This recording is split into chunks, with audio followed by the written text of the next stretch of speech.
di tengah jemaatmu di tempat ini 18 tahun yang lalu, atas keajaiban Tuhan. Engkau yang memulai dengan sesuatu yang luar biasa di tempat ini. Terima kasih Tuhan, dan tiada yang sama seperti-Mu Allah kami, Allah yang dahsyat dan yang luar biasa, yang merancang segalanya baik, indah dan tepat pada waktunya bagi anak-anak-Mu, bahkan kami semua ada di dalam rancangan-Mu yang kekal itu Tuhan.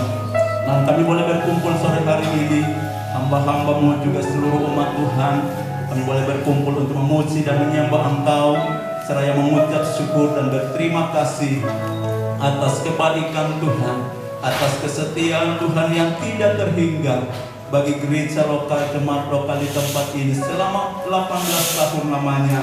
Tuhan boleh menopang dan menyertai dalam pelayanan ya Tuhan. Terima kasih banyak Bapa di sorga. Tidak ada sesuatu yang dapat kami buat lebih dari hidup kami yang bisa dipersembahkan kepada Tuhan.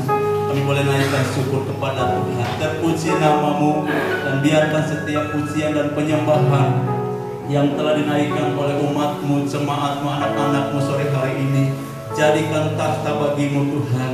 Sebab kami percaya pada waktu Tuhan bertahta di atas setiap pujian dan penyembahan kami, dari sana Kau akan mencurahkan berkat-berkat kehidupan, mengalir secara dahsyat dan luar biasa, melimpah atas hidup kami, melimpah atas hidup kami hari ini bahkan untuk selama-lamanya.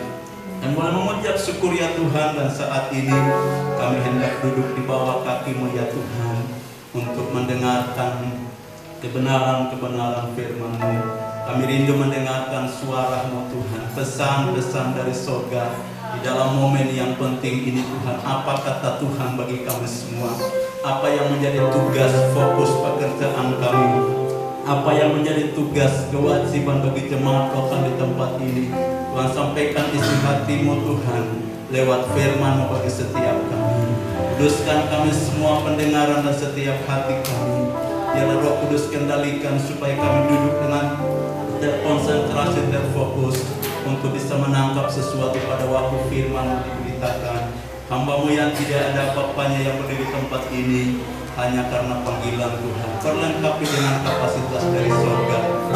Terima kasih Tuhan, dan biarlah memungkinkan setiap kami dapat menangkap sesuatu pesan khusus yang merupakan remah dari firman-Mu bagi setiap kami, dan itulah merupakan prinsip yang dari sana kami akan bangun kehidupan dan pelayanan kami ya Tuhan. Terpuji nama-Mu ya Tuhan, oleh karena kasih-Mu bolehnya Tuhan berfirman bagi kami, karena kami telah siap untuk mendengarkannya. Di dalam nama Tuhan Yesus Kristus Juru Selamat kami sambut firman Tuhan. Haleluya. Setiap kita yang siap dengar firman sampai mengatakan amin. Amin. Puji Tuhan, silakan duduk kembali. Tuhan Yesus Kristus memberkati. Haleluya. Puji Tuhan. Shalom. Ya. Selamat sore menjelang malam. Tuhan memberkati kita semua, baik umat Tuhan tapi juga hamba Tuhan. Bapak Ibu jemaat Tuhan yang terkasih dalam Tuhan Yesus Kristus, saya berterima kasih atas kesempatan yang diberikan kepada saya oleh Ibu Gembala untuk kesekian kalinya, walaupun bukan pada hari ulang tahun tapi hari-hari yang lain, boleh berada di sini. Kesekian kalinya untuk menyampaikan kebenaran firman Tuhan kepada kita semua di sore hari ini. Baik Bapak Ibu terkasih dalam Tuhan Yesus Kristus, firman Tuhan bagi kita pada sore hari ini saya angkat dari Lukas pasal yang ke-24. Kita akan baca dari ayat yang ke-46 sampai pada ayat yang ke-49.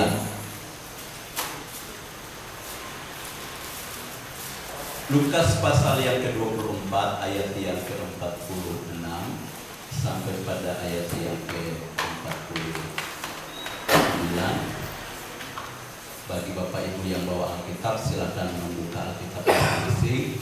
Juga bisa menggunakan handphone. Kalau tidak, bisa mengikuti di layar di depan. Dan kita akan baca secara bersama-sama, karena hanya beberapa ayat dalam posisi duduk saja, dan kita akan baca secara bersama-sama. Perikopnya adalah Yesus menampakkan diri kepada semua murid. Kita start dari ayat yang ke-46, 2, 3. Katanya kepada mereka, Ada tertulis demikian, Mesias harus menderita dan bangkit dari antara orang mati pada hari yang ketiga. Dan lagi dalam namanya berita tentang pertobatan dan pengampunan dosa harus disampaikan kepada segala bangsa, mulai dari Yerusalem. Kamu adalah saksi dari semuanya ini, dan aku akan mengirim kepadamu apa yang dijanjikan Bapa-Ku. Tetapi kamu harus tinggal di dalam kota ini sampai kamu diperlengkapi dengan kekuasaan dari tempat tinggi. Bapak Ibu yang dikasihi Tuhan, ini adalah beberapa pesan menjelang pesan-pesan terakhir Yesus kepada para murid, kepada para rasul menjelang beberapa saat menjelang kenaikannya ke surga. Dan lewat pesan ini dia mau sampaikan kepada murid-muridnya tentang hal-hal yang besar yang di kemudian hari akan terjadi dalam kehidupan para rasul itu. Tuhan mempersiapkan mereka selama kurang lebih 3,5 tahun itu. Dan pada akhirnya pada waktu dia terangkat meninggalkan mereka, kalau kita baca dalam kisah para rasul ada sesuatu yang membuat mereka tergoncang. Bahkan sampai detik dia terangkat ke surga, murid-murid masih sempat menyampaikan sebuah pertanyaan kepada dia. Maukah engkau pada masa ini memulihkan kerajaan bagi Israel? Sebuah kegelisahan terjadi dalam jiwa mereka. Bahkan Petrus sempat mengalami sedikit goncangan dan dia harus kembali ke danau untuk menebarkan cara kembali ke pekerjaan keseharian. Tapi ketika kita simak ayat-ayat ini, ada hal-hal besar yang kemudian akan terjadi. Dan ini merupakan pesan penting yang harus dihayati, dipahami oleh murid-murid. Dan sudah terkasih pada waktu Yesus pesan kepada mereka, belum ada sesuatu yang terjadi. Belum ada sesuatu yang terjadi. Tapi Yesus berkata kepada mereka, tinggallah di dalam kota ini sampai kamu diperlengkapi dengan kekuasaan, power, kekuatan dari atas, dari tempatnya. Dan setelah mereka mendengar pesan ini, mereka taat. Firman Tuhan mencatat mereka kembali ke Yerusalem. Dan kemudian mereka menunggu sampai 10 hari kemudian. Turunlah atas mereka kekuatan yang besar. Dan sudah perhatikan, oleh kekuatan itu Petrus pernah berkata kepada Yesus, sekalipun teman-temanku yang lain ini suatu ketika akan meninggalkan engkau, tapi aku sekali-kali tidak akan meninggalkan. Pada waktu dia buat pernyataan seperti Yesus berkata kepadanya, Simon, Simon, kau harus tahu bahwa sebelum ayam berkokok, kau telah menyangkal aku 3 kali. Petrus yang begitu penuh dengan ketakutan, tetapi suatu ketika setelah 10 hari lewat, Roh Kudus dicurahkan atas mereka. Dan orang pertama yang berkhotbah memenangkan jiwa terbanyak dalam sejarah gereja. Sekali berkhotbah 2 jam, 3.000 orang adalah Petrus. Dan dia pernah berkata kepada Yesus, Tuhanku disalibkan kepala ke atas, kaki ke bawah.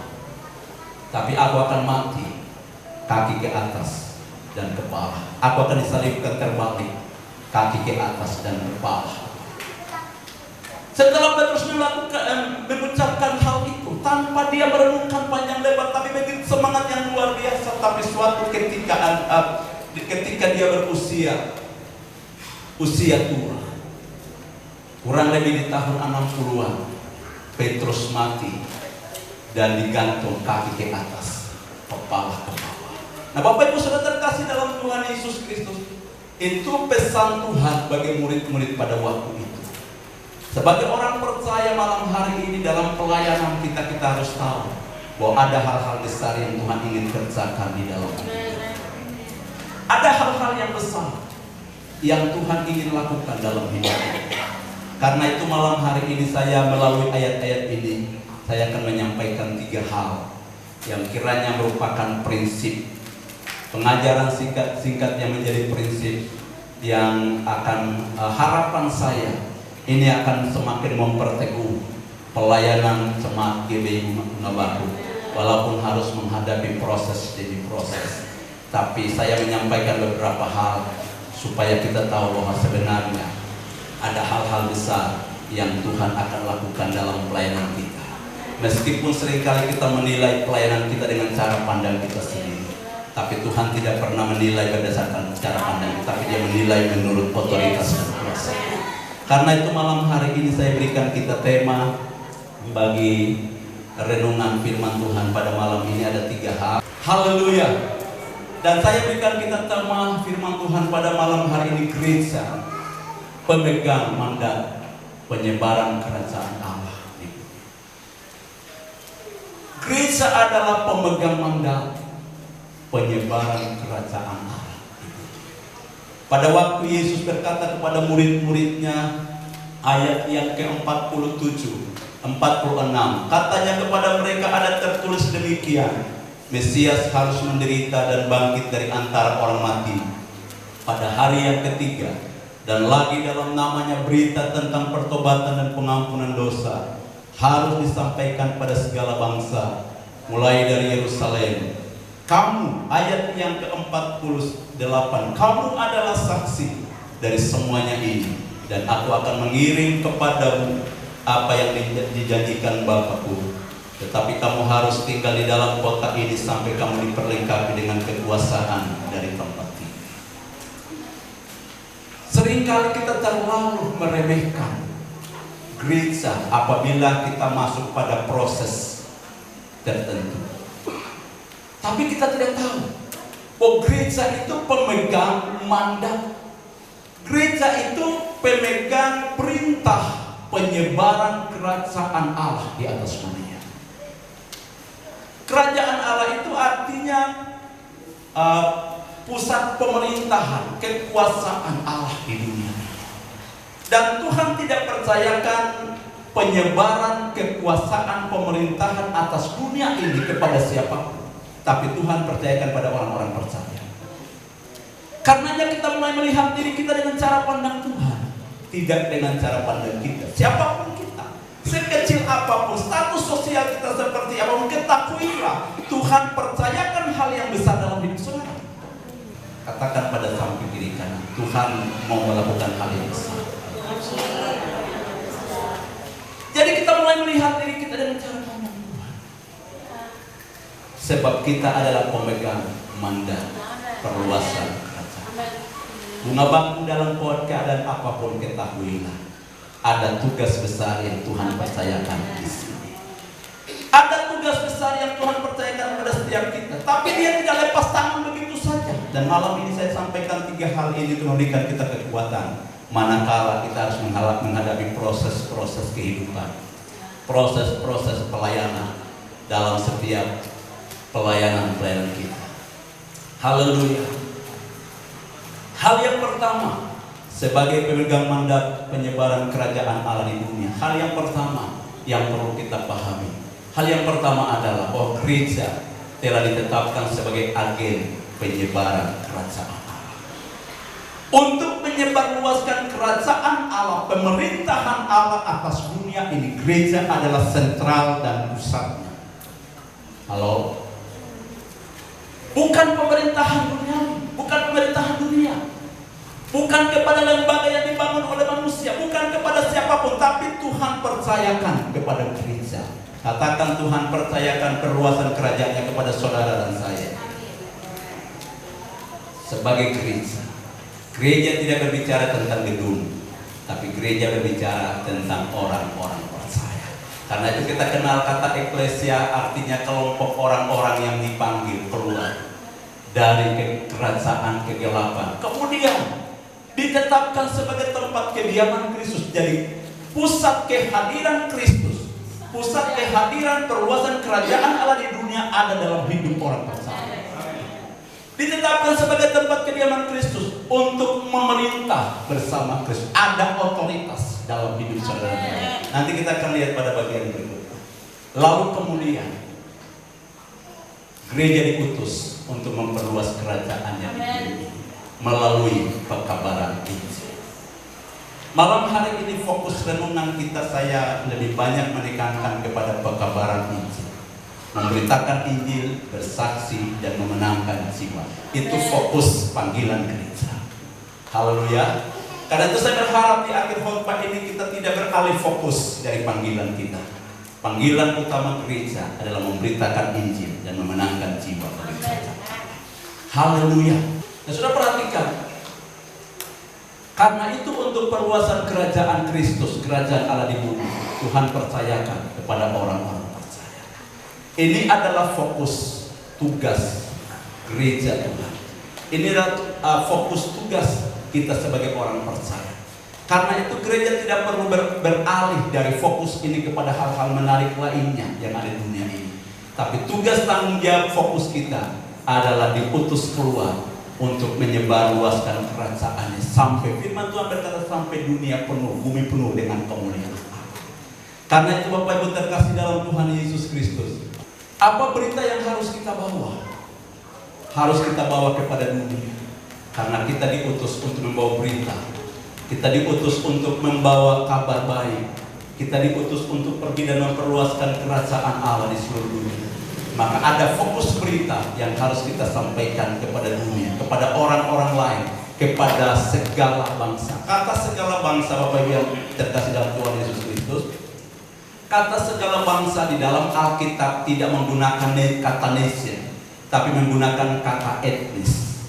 Etnis itu menunjuk kepada suku-suku bangsa, bukan kepada satu negara, tapi suku-suku bangsa. Misalnya di Indonesia ada suku Batak, ada suku Manado, ada Papua dan lain sebagainya. Itu disebut suku-suku bangsa. Fokus berita Injil, fokus penginjilan itu sampai menjangkau setiap suku-suku bangsa. Dan apa pokok berita yang harus kita bawa? Saya temukan dua hal yang ditekankan oleh Tuhan pada bagian ini. Yang pertama, bahwa Yesus Kristus telah mati untuk menebus dosa manusia dan telah bangkit dari kematian untuk hidup yang kekal. Ayat yang ke-46, katanya kepada mereka ada tertulis demikian, Mesias harus menderita dan bangkit dari antara orang mati pada hari yang ketiga. Lalu dia menekankan dan lagi dalam namanya berita tentang pertobatan dan pengampunan dosa harus disampaikan. Ada dua pesan yang harus kita bawa, dan pesan itu harus jadi fokus pemberitaan kita. Karena itu fokus pemberitaan di setiap pelayanan kita haruslah sentralnya adalah Kristus yang menebus dosa. Fokus pemberitaan kita yang menjadi sentral pemberitaan kita setiap kali dalam pelayanan haruslah Kristus yang telah mati dan membebaskan kita dari dosa. Perhatikan baik-baik. Gereja itu adalah orang-orang yang dipanggil keluar dari kegelapan. Maka kita tidak tinggal berdiam diri. Setelah kita diselamatkan, kita harus diutus. Dan berita yang kita bawa, perdengarkan kepada setiap suku bangsa adalah bahwa Yesus telah mati dan bangkit dari antara orang mati untuk menebus dosa umat manusia. Lalu yang kedua, bahwa berita tentang pengampunan dosa dan pertobatan kepada segala bangsa harus disampaikan. Bahwa pengampunan dosa hanya tersedia di dalam Tuhan kita Yesus Kristus. Haleluya. Apabila gereja beralih dari fokus berita ini, maka kita akan melenceng dari apa yang menjadi tugas panggilan kita. Seringkali khotbah kita itu berputar hanya kepada hal-hal kesejahteraan lainnya di dunia ini. Tapi kita lupa bahwa sentral fokus pemberitaan kita haruslah Kristus yang membebaskan dari dosa. Haruslah Kristus yang mengampuni dosa. Haruslah Kristus. Supaya apa? Supaya orang boleh datang kepadanya. Orang bukan datang kepada gedung gereja, tapi orang datang pada Kristus yang membebaskan, menyelamatkan. Karena tidak ada pengampunan dari pihak manapun atas dosa umat manusia. Pengampunan Allah hanya tersedia di dalam Yesus Kristus Tuhan. Karena itu berita ini sangat penting. Mari kita mulai bersaksi bagi orang lain. Tugas jemaat lokal di tempat ini jangan beralih dari tugas pokok ini, yaitu perkabaran Injil. Berita yang dibawa adalah bahwa Yesus Kristus telah menebus dosa umat manusia. Yang kedua, beritakan pertobatan kepada orang-orang. Karena itu dalam gereja mesti ada pertobatan. Saya sering kali berkata bahwa kekristenan sejati haruslah dimulai dari pertobatan yang benar. Amin. Kekristenan sejati harus dibangun dari pertobatan sejati, bukan sekedar mengikuti tradisi. Bahwa kita sebagai orang-orang Kristen sudah menjadi kebiasaan setiap hari Minggu harus ada di gereja. Tapi jangan lupa kita harus bertobat, karena pertobatan itu adalah isi hati Tuhan bagi semua orang. Karenanya Yesus berkata kepada murid-murid dan lagi dalam namanya berita tentang pertobatan dan pengampunan dosa. Dalam bahasa asli tidak pakai kata dan, tapi pertobatan untuk pengampunan dosa harus diberitakan. Seringkali ketika kita berkhotbah tentang bertobat, itu tema yang tidak disukai oleh orang. Karena ketika kita berkhotbah dan berkata tentang bertobat, kita menekan orang-orang tentang pertobatan, maka tersinggunglah karena zona nyaman harus ditinggalkan. Karena zona kenyamanannya harus disingkirkan. Yesus berkata beritanya harus disampaikan. Karenanya kekristenan sejati di gereja dan pelayanan kita harus dibangun dari pertobatan yang benar. Itulah pesan Tuhan. Gereja harus mengkhotbahkan pertobatan. Amin. Haleluya. Teman-teman hamba-hamba Tuhan, tema ini sangat penting sekali. Seringkali kita padati khotbah kita di mimbar hanya soal berkat, hanya soal uang, tapi kita kurang mengkhotbahkan pertobatan. Akibatnya misi gereja macet. Sebab oleh pertobatanlah orang diselamatkan. Sebab oleh pertobatanlah pengampunan dosa terjadi. Jika kita tidak khotbah tentang pertobatan dan orang tidak datang kepada Kristus untuk menerima pengampunan, misi kita terhambat. Misi gereja terhambat. Kita cuma menghadirkan di gereja orang-orang yang diinabobokan, dimanja dengan soal berkat, sehingga mereka lupa bertobat. Tapi saya percaya seluruh jemaat GBI Bunga Bakung, kekristenannya dibangun di atas pertobatan. Haleluya. Itu hal yang pertama. Haleluya. Yang kedua, ada pernyataan tegas Yesus bagi murid-muridnya ketika dia persiapkan mereka untuk hal-hal yang besar. Sebelum dia naik ke surga, dia berkata kepada mereka bahwa kamu akan menerima kuasa. Kamu tinggal di dalam kota ini sampai kamu diperlengkapi dengan kuasa. Jadi hal yang kedua yang harus kita pahami, bahwa selain kita diutus untuk mengabarkan Injil bagi keselamatan jiwa-jiwa, tapi kita harus tahu bahwa kitalah penerima kuasa, penerima kekuatan atau power demi perluasan kerajaan. Kisah Rasul pasal yang pertama ayat yang kedua. Tapi kamu akan menerima kuasa kalau Roh Kudus turun ke atas kamu, dan kamu akan menjadi saksiku di Yerusalem, Yudea, Samaria. Hal-hal ini Yesus mengatakan sebelum dia naik ke surga. Mereka masih harus menunggu 10 hari lagi. Seringkali kita berpikir, wah kalau kita berbicara soal kuasa memberitakan Injil, saya belum pernah mengalami kuasa, karena memang kau tidak pernah duduk di kaki Tuhan. Kalau untuk menerima kuasa ini, untuk menerima power ini, Yesus berkata menantilah, tunggulah sampai 10 hari. Berapa banyak orang ingin duduk di kaki Tuhan sampai dia benar-benar diperlengkapi. Karena tugas pekabaran Injil bukan hanya tugas hamba-hamba Tuhan, tapi tugas semua orang percaya. Tapi semua orang percaya harus diperlengkapi dengan kuasa. Karenanya hal yang kedua, fokus gereja harus memperlengkapi orang-orang, harus menuntun orang-orang sampai diperlengkapi dengan kuasa. Amin. Ini tugas. Jadi tidak ada satupun di antara kita yang menjadi orang percaya tanpa ada di bawah kendali dan kuasa Tuhan. Tapi semua orang harus ada di bawah kuasa. Mengapa demikian? Mengapa kita harus diperlengkapi dengan kuasa? Katakan pada sang pinggir kan kau harus diperlengkapi dengan kuasa. Untuk menjadi gereja yang efektif, untuk menjadi orang percaya yang efektif dalam pelayanan, kau harus diperlengkapi dengan kuasa. Untuk apa? Ada 3 hal, ada 3 tujuan. Yang pertama, kekuatan untuk bekerja sama dengan sorga bagi kehadiran kerajaan Allah. Saya kagum dengan ayat ini, Matius pasal 16 ayat 18 hingga ayat yang ke-19. Dan aku pun berkata kepadamu, engkau adalah Petrus, dan di atas batu karang ini aku akan mendirikan jemaatku, dan alam maut tidak akan menguasainya. Kepadamu akan kuberikan kunci kerajaan sorga. Apa yang kau ikat di dunia ini akan terikat di sorga, dan apa yang kau lepaskan di dunia ini akan terlepas di sorga. Saya senang kita baca sama-sama, karena ayat ini ditujukan bukan hanya kepada Petrus, tapi kepada gereja Tuhan secara umum, kepada setiap orang percaya. Maka ketahuilah, kunci kerajaan sorga ada di tangan saudara malam ini. Kunci kerajaan sorga ada di tangan GBI Bunga Batu untuk memerintahkan kerajaan Allah datang di dunia. Perhatikan, kita baca sama-sama ayat 18 hingga ayat yang ke-19.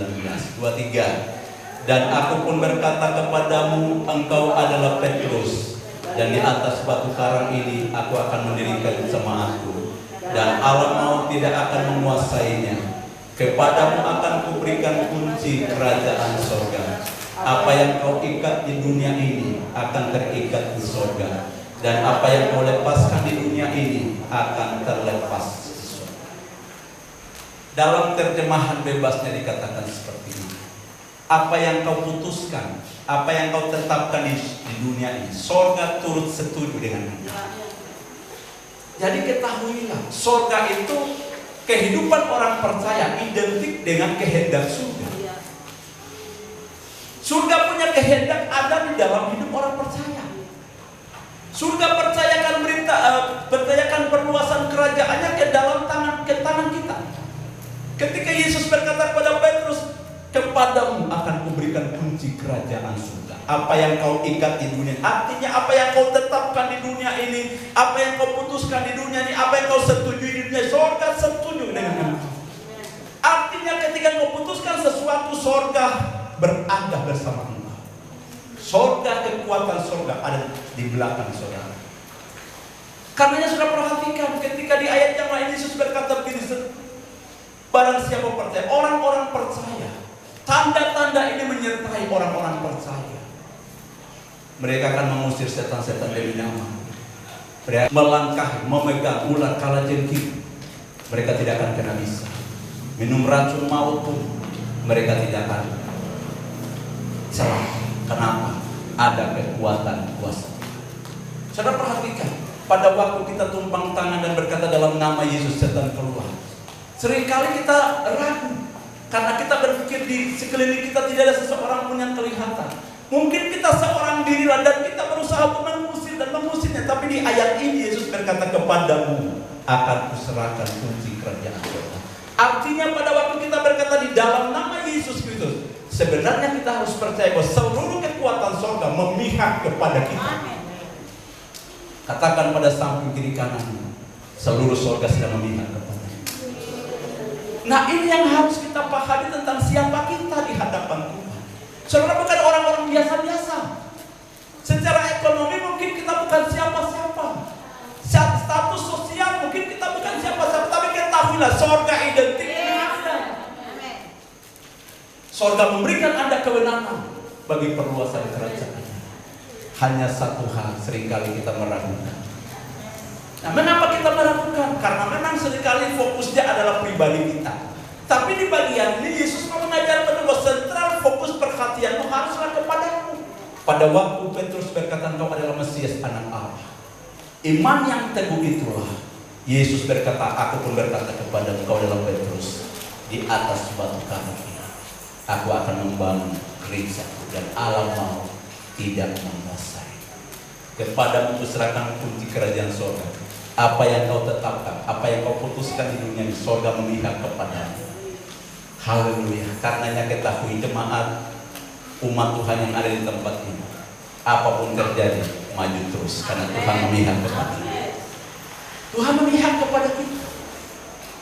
Walaupun kita bukan siapa-siapa, tapi di mata Tuhan, ketika Saulus menganiaya jemaat-jemaat, Dia pergi ke jalan Damsyik untuk menganiaya jemaat-jemaat Tuhan. Yesus berjumpa dengan dia di perjalanan dan dia berkata, Saulus berkata kepada Yesus berkata kepada Saulus, Saulus, mengapa engkau menganiaya aku? Saulus dalam keadaan tertegun, keadaan bingung. Dia berkata, siapakah engkau, Tuhan? Lalu Tuhan berkata kepadanya, akulah Yesus yang kau aniaya. Pada waktu Yesus berkata, akulah Yesus yang kau aniaya itu, perkataan ini menyebabkan sebuah kebingungan besar bagi hati Saulus, Paulus.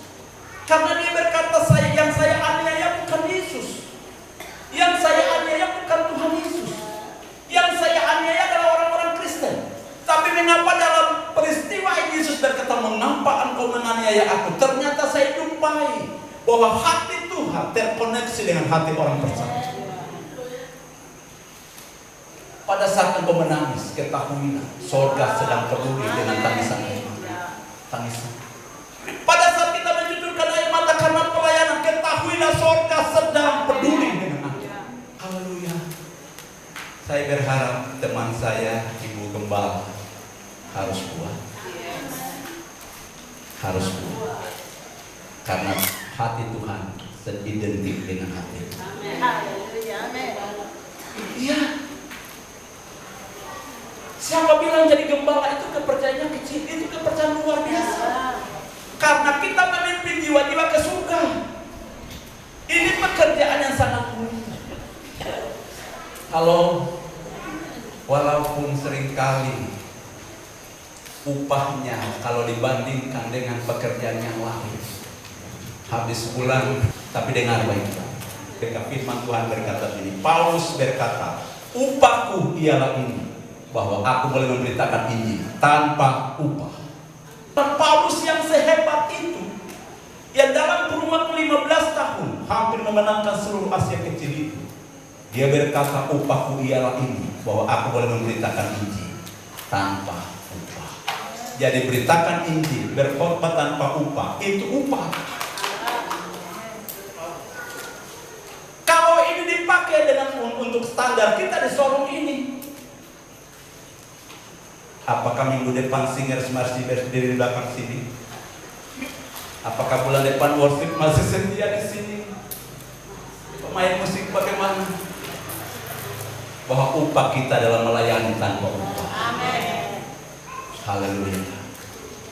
Tapi Petrus pernah mengajukan pertanyaan kepada Yesus, Guru, kami ini meninggalkan semua yang kami miliki. Rumah, pekerjaan saya sebagai nelayan, hal-hal yang lain saya tinggalkan. Teman-teman saya pun demikian. Kami meninggalkan banyak hal. Jadi apa yang akan kami peroleh setelah semua itu berakhir? Yesus berkata, barang siapa oleh karena pekerjaan, oleh karena namaku meninggalkan rumah, pekerjaan, penghasilannya, harta miliknya, dengar baik-baik, dia akan memperoleh 100 kali lipat, ditambah dengan hidup yang kekal. Halo, bukan 10 kali lipat, 100 kali lipat, plus hidup yang kekal. Jadi lagu sekolah minggu berkata, cari apa di dalam dunia? Cari dunia tentu binasa, cari Yesus supaya selamat.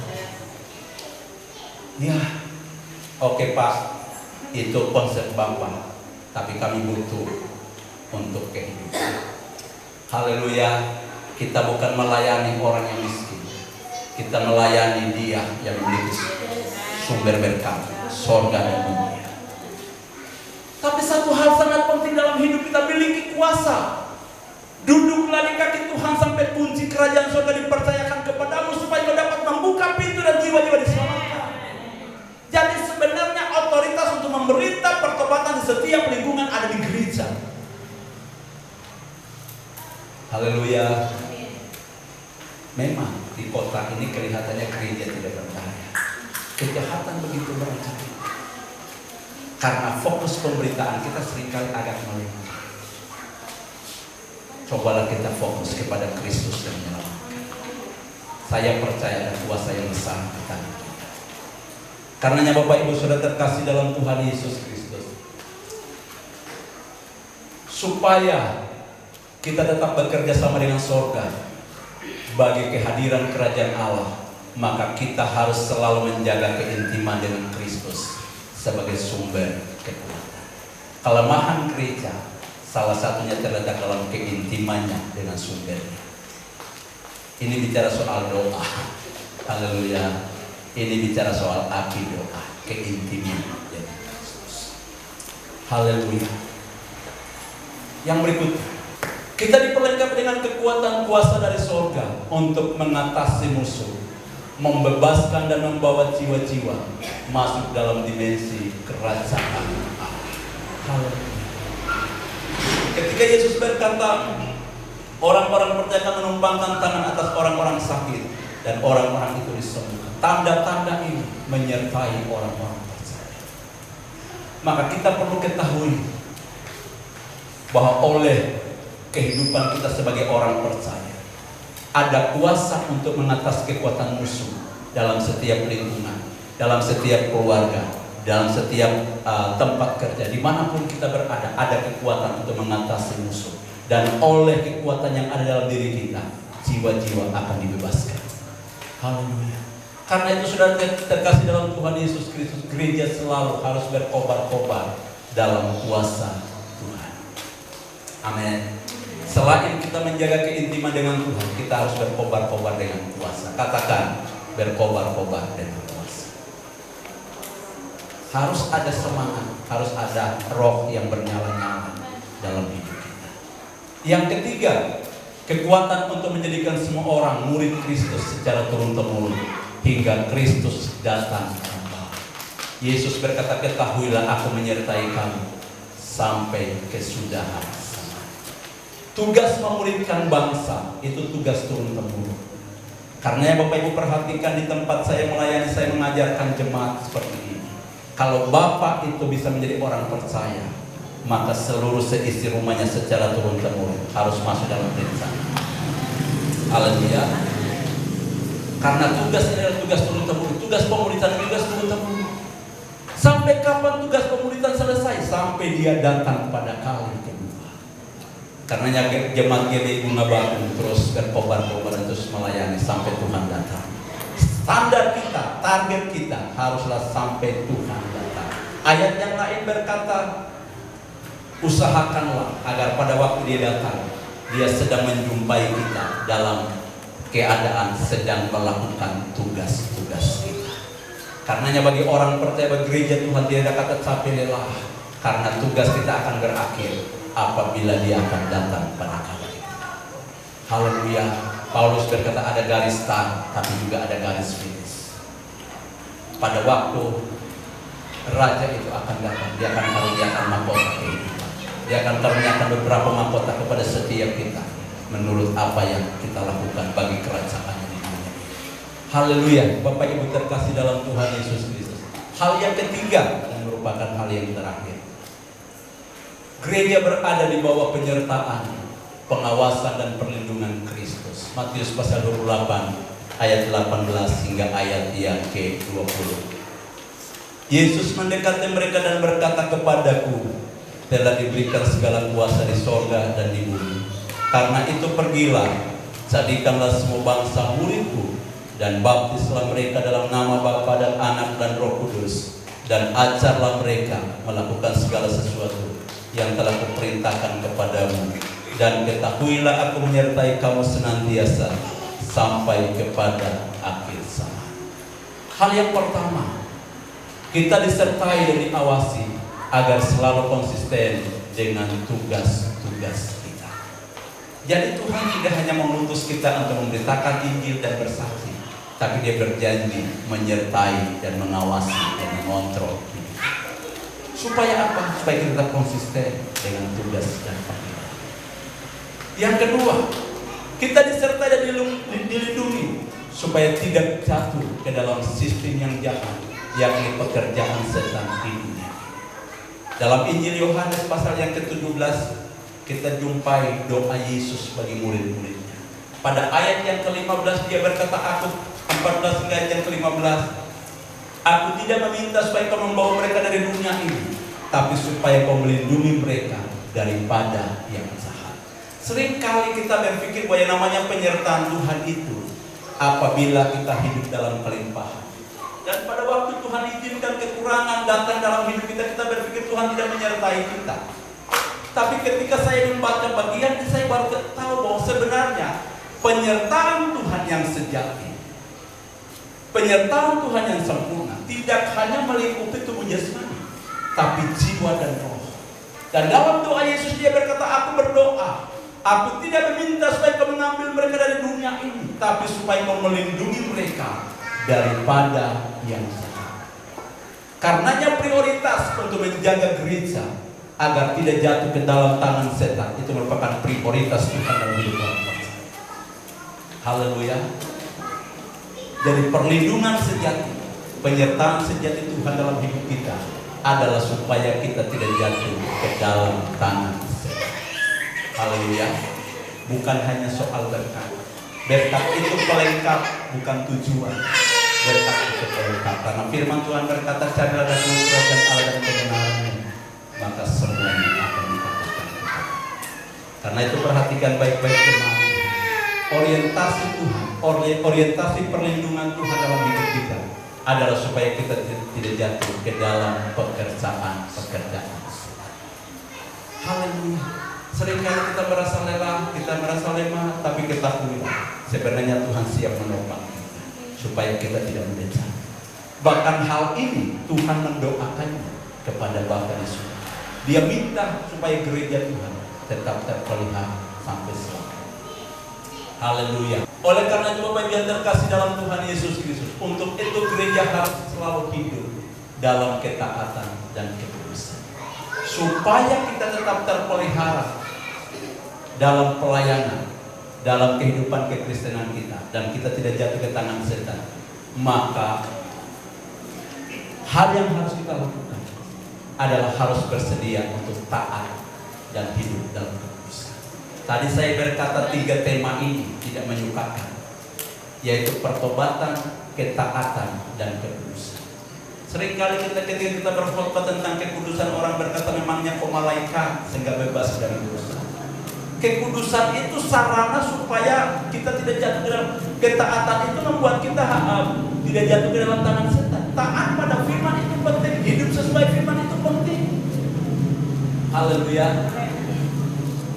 Katakan pada samping kiri kanan, ketaatan dan kekudusan Tuhan itu. Karena di ayat sebelumnya, ayat 14, Yesus berkata, aku telah memberikan firman-Mu kepada mereka, dan dunia membenci. Jadi ketaatan pada firman itu penting. Itulah yang membedakan kita dari orang-orang duniawi. Kalau kita tidak taat pada firman, maka kita akan serupa dengan dunia. Sedang firman Tuhan berkata, berubahlah oleh perbaharuan budimu supaya kau tidak sama dengan dunia. Tema malam hari ini menjadi serupa dengan Yesus Kristus. Ibu Gembala dan Pak, kami pakai tema sentral GBI untuk perayaan ulang tahun malam ini. Kan itu yang menjadi sasaran pelayanan kita. Pada akhirnya semua orang harus menjadi serupa dengan Kristus. Haleluya. Karena itu Bapak Ibu perhatikan, untuk supaya kita tidak jatuh ke dalam pekerjaan setan, harus bersedia taat pada firman dan harus bersedia hidup dalam kekudusan. Haleluya. Dan hal yang terakhir Bapak Ibu yang terkasih dalam Tuhan Yesus, kesimpulan dari firman Tuhan malam hari ini, bahwa memberitakan Injil dan memenangkan jiwa itu tugas yang urgent, tugas yang penting, tugas darurat bagi semua orang percaya, tugas yang tidak bisa diremehkan. Haleluya. Tugas yang tidak bisa diabaikan, tapi ini merupakan tugas semua orang percaya, bukan hanya hamba Tuhan. Karena itu jemaat umat Tuhan, jemaat lokal di tempat ini yang hadir malam hari ini, memenangkan jiwa itu menjadi tugas umat Tuhan. Bukan hanya hamba Tuhan, tapi seluruh anggota dalam berbagai kategori, tua dan muda, pria dan wanita, tapi memenangkan jiwa, memberitakan Injil, itu tugas semua orang. Jemaat harus bawa jiwa bagi Tuhan. Katakan amin. Bukan hanya hamba Tuhan yang bawa jiwa, bukan hanya hamba Tuhan yang bersaksi, tapi semua anggota jemaat harus bisa bersaksi. Bersaksi di mana? Bukankah Tuhan percayakan kita di tempat pekerjaan? Karenanya saya selalu mendoakan jemaat, saya bilang, kami akan kembali ke ladang-ladang pelayanan kami. Orang berpikir saya melayani di mana? Karena pekerjaan kita, tempat pekerjaan sebenarnya itu adalah tempat pelayanan kita. Bukankah Tuhan percayakan jiwa-jiwa ada di sana, dan kita harus membawa mereka kepada Kristus. Amin saudara. Pusat pemberitaan kita bukan merek gereja, tapi haruslah Kristus yang menyelamatkan. Karena orang tidak cari merek gereja, orang mau diselamatkan. Beritakanlah tentang Yesus yang menyelamatkan. Yang kedua, ada dua kata yang saya sengaja cantumkan di sini karena tugas pekabaran Injil itu tugas yang penting. Dalam Kisah Para Rasul pasal 1 ayat 8 itu diutus, gereja diutus dengan hormat dan dengan penuh otoritas. Tapi pada waktu jemaat mula-mula itu, murid-murid kemudian jemaat mula-mula itu, mereka tidak melaksanakan tugas ini. Maka pada tahun 70-an ketika Paulus muncul dan kemudian tahun-tahun selanjutnya, itu muncullah penyebaran yang dalam keadaan terpaksa. Karena murid-murid harusnya tadi Yesus berkata kepada mereka mulai dari Yerusalem, Yudea, Samaria, sampai ke ujung bumi. Tapi mereka menghabiskan waktu hanya di Yerusalem. Jadi bagaimana caranya supaya mereka dapat membawa Injil keluar dari Yerusalem ke daerah lain? Harus ada rencana, harus ada penganiayaan. Bapak Ibu perhatikan, saya merenungkan bagian ini, saya menghela nafas panjang-panjang. Karena sebenarnya sering kali goncangan di gereja, perpecahan di gereja itu salah satu penyebabnya adalah karena gereja tidak efektif dalam pekabaran Injil. Jadi harus terjadi perpecahan supaya orang keluar dan beritakan Injil. Haleluya. Karena saya berpikir begini, mengapa gereja yang besar bertumbuh besar justru perpecahan agak sedikit semakin sedikit, tapi justru di tempat jemaat yang sedikit banyak terjadi perpecahan. Ternyata saya temukan bahwa rahasianya, penyebabnya salah satu, bukan satu-satunya, tapi salah satu penyebabnya adalah karena gereja mungkin kurang efektif dalam pekabaran. Jadi harus ada goncangan. Karena itu di bagian terakhir saya ingin kita sikapi setiap sesuatu yang terjadi dalam pelayanan kita. Apabila ada goncangan, kita mulai sikapi dari sisi ini. Karena pada akhirnya gereja harus berbenturan dengan tugasnya, dan tugas utama gereja adalah beritakan Injil. Jadi pada waktu kita lemah dalam pekabaran Injil, maka Tuhan akan menggoncang kita dengan masalah. Bukan berarti setiap masalah di gereja itu berbenturan dengan rencana Tuhan, bukan. Tapi salah satunya. Haleluya. Jadi saya berharap kita sikapi setiap tantangan kita hadapi, supaya kita tahu bahwa Tuhan mengasihi gerejanya, dan Tuhan ingin gerejanya harus efektif dalam pekabaran ini. Jadi kalau ada masalah di gereja, jangan orientasi ke masalah, tapi kita harus keluar dan bawa jiwa. Haleluya. Bisa katakan amin. Karena tugas utama kita adalah membawa jiwa. Kalau kita tidak bawa jiwa dan tidak ada muka-muka baru di gereja, kita lama-lama terus kita pastikan satu dengan yang lain. Jadi itu gejolak psikologi. Haleluya. Terlalu banyak garam. Garam itu harus dihambur keluar. Terlalu terang benderang, jadi mulai melihat satu kesalahan kecil nampak. Sekarang kita mulai beralih dari mana? Haleluya. Wah. Amin. Sihir yang di luar punya amin lebih besar dari yang hidup di dalam. Berikan kemuliaan bagi Tuhan. Ternyata sihir tanggapi apa yang saya sampaikan malam ini. Dan saya mau sihir akan membawa jiwa bagi Tuhan. Bulan depan harus ada sihir sekali. Karena mereka membawa jiwa bagi Tuhan. Haleluya. Ada hal yang negatif di sini. Walaupun Tuhan menggoncangkan mereka itu dengan tujuan supaya mereka keluar dari Yerusalem, tapi letak masalahnya, mengapa mereka tunggu sampai ada masalah baru mereka keluar? Jadi untuk kita sebagai hamba Tuhan, jemaat Tuhan, jangan menunggu sampai ada masalah dulu baru bangkit. Memang ada masalah itu Tuhan tunjukkan supaya kita bangkit. Tapi jangan menunggu sampai ada masalah.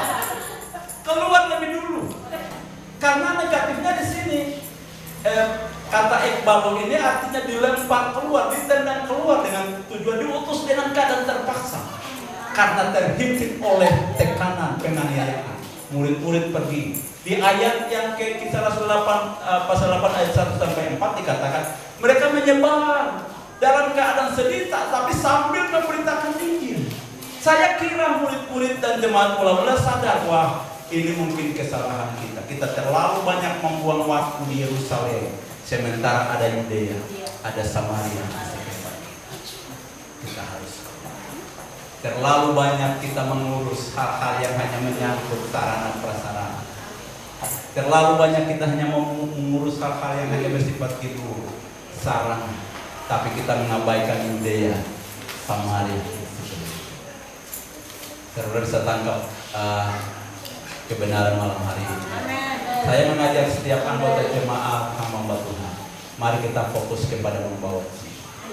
Lebih baik kita apostelo, diutus dengan hormat dan otoritas daripada masalah datang baru kita kaget dan kita.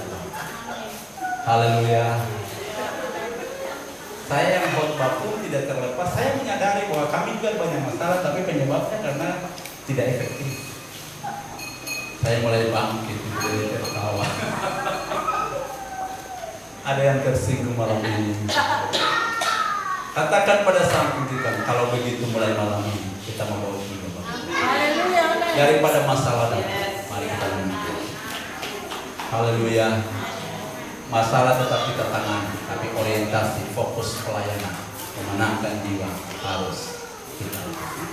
Haleluya. Dan yang paling terakhir malam hari ini, seluruh jemaat bersama saya, kami ucapkan selamat ulang tahun.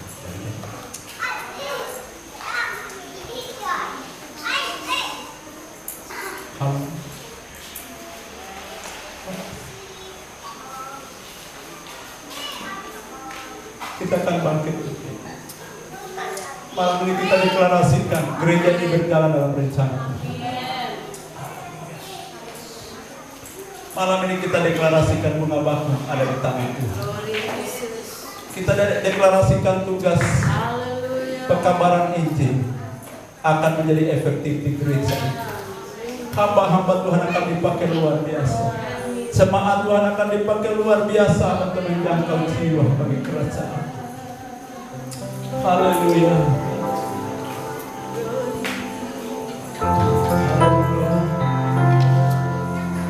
Tuhan, ini tugas kami.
menopang gereja ini berjalan dalam rencana Tuhan.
Bapa yang baik, terima kasih firman-Mu telah disampaikan bagi kami malam hari ini, baik secara umum bagi kami umat Tuhan, hamba-hamba-Mu yang berkesempatan hadir bersama umat-Mu di tempat ini dalam momen perayaan yang luar biasa malam ini, tetapi juga secara khusus bagi hamba-Mu, hamba-hamba-Mu dan jemaat Tuhan, jemaat lokal GBI Guna Bakung, supaya kami semua orientasi dan fokus pada tugas kami, yaitu tugas untuk memberitakan Injil, tugas untuk membawa dan memperluas kerajaan-Mu di seluruh dunia ini dan secara khusus di kota ini.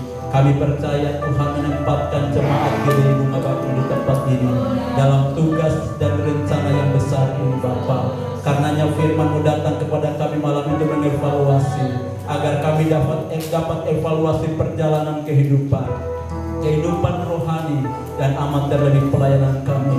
Dan jika umat-Mu, jemaat lokal di tempat ini, mereka harus menghadapi proses kehidupan, itu karena Tuhan punya maksud dan tujuan, itu karena Tuhan punya rencana yang besar atas gereja ini, supaya pada akhirnya mereka akan efektif masuk dalam tugas mulia ini sebagai pemegang mandat perluasan kerajaan di dunia ini.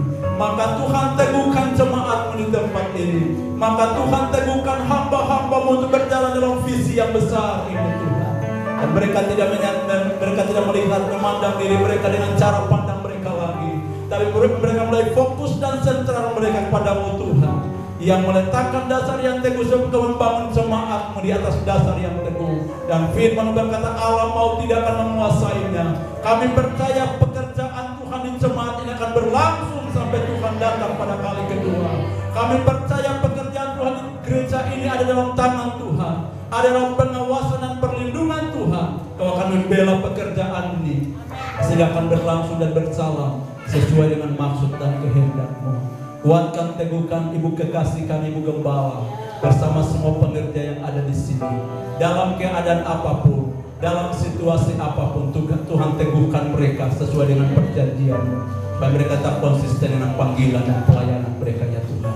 Kami percaya melalui gereja ini akan ada banyak jiwa datang kepada-Mu, akan ada jiwa-jiwa yang diselamatkan. Terima kasih, terpuji nama-Mu. Kami akan melihat terobosan baru mulai terjadi setelah perayaan ulang tahun ke-18 malam ini. Kami percaya akan ada terobosan baru di gereja ini, karena bukan manusia yang membangun mendirikannya, tapi Engkau sendirilah yang membangun dan mendirikan gereja ini dalam lingkup rencana, dalam lingkup maksud, dalam lingkup tujuan Tuhan. Terpuji nama-Mu karenanya Tuhan, basuh gereja ini, basuh setiap umat dengan darah-Mu, kuduskan gereja dan jadi milik-Mu untuk selama-lamanya. Janganlah mereka jatuh ke tangan pekerjaan setan, tapi Tuhan memelihara, melindungi. Siapapun yang telah Tuhan bawa dan selamatkan, lindungilah sampai Kau datang kembali. Terpuji nama-Mu ya Tuhan. Terima kasih. Biarlah kekudusan, kemuliaan dan kebenaran Allah akan nampak di gereja ini Tuhan.